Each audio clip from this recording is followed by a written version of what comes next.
Chers amis, aujourd'hui nous célébrons Purim, la fête que nous trouvons dans le livre d'Esther et qui était ordonnée par Dieu.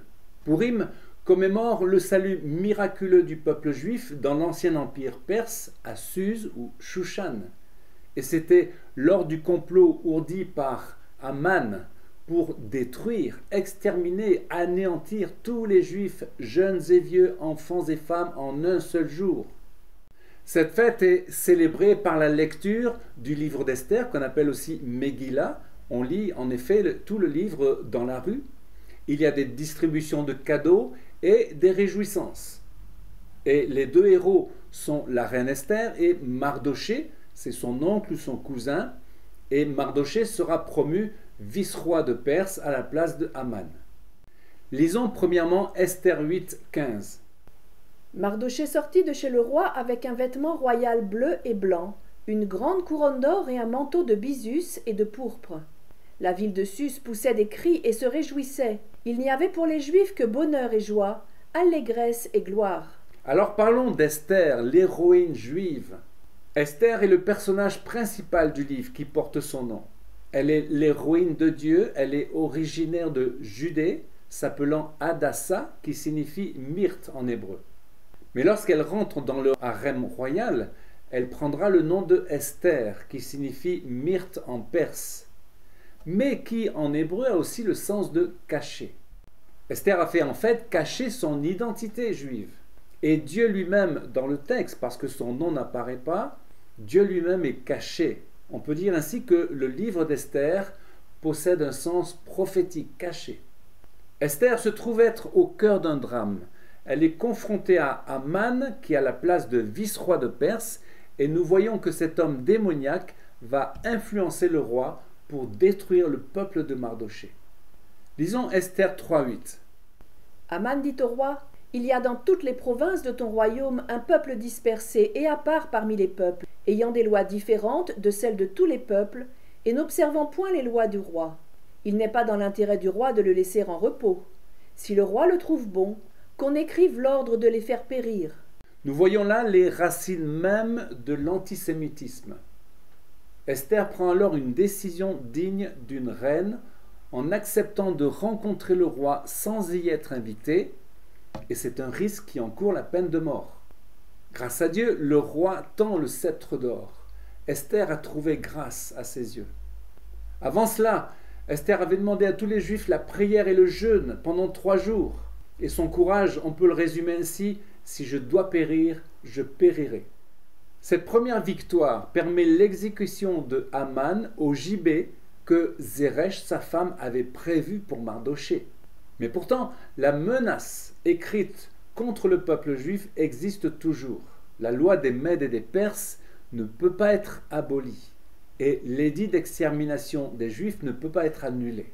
Alors, il y a une solution, celle qu'a trouvée Esther, en allant vers le roi une deuxième fois et en obtenant sa faveur. Lisons Esther 8.8.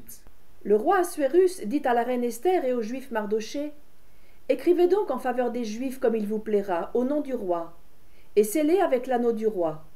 Car une lettre écrite au nom du roi et scellée avec l'anneau du roi ne peut être révoquée. » Par ces lettres envoyées aux 127 provinces de Perse, le roi donnait aux Juifs la permission de se rassembler et de défendre leur vie en attaquant, et cela en un seul jour. Cette défense se transforme en victoire complète, car la crainte qu'on avait des Juifs s'était emparée de tous les peuples. Alors voyons un autre mystère, Purim 1946. L'histoire d'Esther recèle ce mystère incroyable. Après la victoire miraculeuse des Juifs contre le décret d'Aman, il y a un autre événement décrit dans le chapitre 9. La reine Esther demande au roi de faire pendre les 10 fils d'Aman qui avaient déjà été tués. N'est-ce pas étrange comme demande?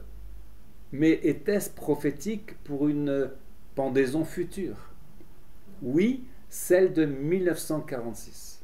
Que s'est-il passé en 1946? C'était le procès de Nuremberg, durant lequel les criminels nazis ont été jugés, et notamment 10 qui furent pendus. Creusons ce mystère. et voyons notamment l'anomalie de certaines lettres dans la liste des noms des 10 fils d'Aman dans le texte. Premièrement, le Tav de Parshandata, il est écrit en petits caractères.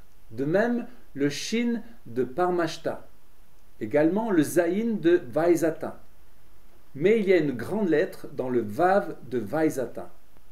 Alors, ces petites lettres forment un mot dont la valeur numérique devient 707. Par ailleurs, la grande lettre, le Vav, qui se situe dans le nom de Vaizatav, a pour valeur 6. Et les sages d'Israël considèrent que le Vav est le symbole du 6e millénaire. Par conséquent, nous obtenons une date, 5707. Et dans notre calendrier, cela donne l'année 1946. En 1920, le parti nazi avait acheté une maison d'édition dont le directeur était un ami d'Hitler. Il persuada Hitler de donner comme titre à son livre Mein Kampf, qui veut dire mon combat. Et ce chef nazi s'appelait Max Amann. Ça ne s'invente pas. Et le jour de l'exécution des chefs nazis, l'un d'entre eux, particulièrement antisémite, Julius Streicher, a eu cette parole incroyable juste avant son exécution. Il s'est écrié Purim 1946. Alors, donnons 2 autres exemples qui démontrent l'aspect prophétique de la fête de Purim et qui révèlent la fidélité de Dieu pour la protection de son peuple. Premièrement, Staline, il est mort le jour de Purim. Au début des années 1950, Joseph Staline, le boucher impitoyable de millions d'innocents, avait des plans sanglants pour régler le problème juif. Au moment même où son plan allait être mis en exécution, en 1953, il mourut à Purim. De même, en 1990, Saddam Hussein, il envahissait le Koweït. Il fit tirer 39 missiles Scud sur Israël. Évidemment, des cibles civiles furent touchées, des bâtiments complètement détruits, mais les dégâts humains furent étonnamment légers. L'intention de Saddam Hussein était d'entraîner Israël dans la guerre, ainsi les autres nations arabes se seraient unies à lui pour détruire Israël et le Moyen-Orient, riche en pétrole, aurait été à lui. Mais les États-Unis ont attaqué l'Irak, ils ont été victorieux et les hostilités ont pris fin à Purim. Une dernière chose, qu'en est-il de l'Iran aujourd'hui? Les mollahs d'Iran n'ont qu'un but, comme Aman le père, c'est la destruction d'Israël. Comme Aman, l'Iran a décidé, avec l'aide du Hezbollah, du Hamas et des nations islamiques, et avec le feu nucléaire, d'éliminer Israël en un seul jour. Croyons, chers amis, que Dieu sera là pour s'opposer à ces plans diaboliques et sauver Israël. Aujourd'hui même, les nations essaient de négocier avec l'Iran. On est vraiment dans les temps prophétiques qui demandent, appellent, exigent la prière. Chers amis, il est temps d'élever la bannière d'Israël. Le livre d'Esther dévoile que Aman est un descendant d'Amalek. Cet ennemi, Amalek, a déjà été sur la route des enfants d'Israël. Exode 17 raconte comment cet ennemi farouche peut être vaincu. Lisons Exode 17, 14. Josué vainquit Amalek et son peuple au tranchant de l'épée. L'Éternel dit à Moïse, « Écris cela dans le livre, pour que le souvenir s'en conserve, et déclare à Josué que j'effacerai la mémoire d'Amalek de dessous les cieux. » Moïse bâtit un autel et lui donna pour nom « L'Éternel ma bannière ». Il dit, « Parce que la main a été levée sur le trône de l'Éternel, il y aura guerre de l'Éternel contre Amalek de génération en génération. » Ce verset révèle que cette haine à l'encontre d'Israël est une atteinte au trône de l'Éternel. L'ennemi d'Israël est l'ennemi de Dieu. Alors réalisons l'importance de prier pour Israël. En priant ainsi, nous défendons l'honneur de Dieu.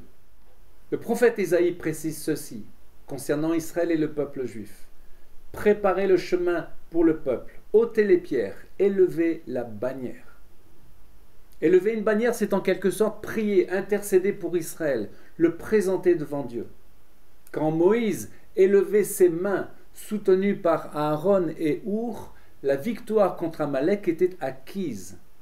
Alors, chers amis, en ces temps cruciaux, soyons ces Our et Aaron. Amen. Chers amis, à une prochaine fois pour une nouvelle vidéo en direct de Jérusalem.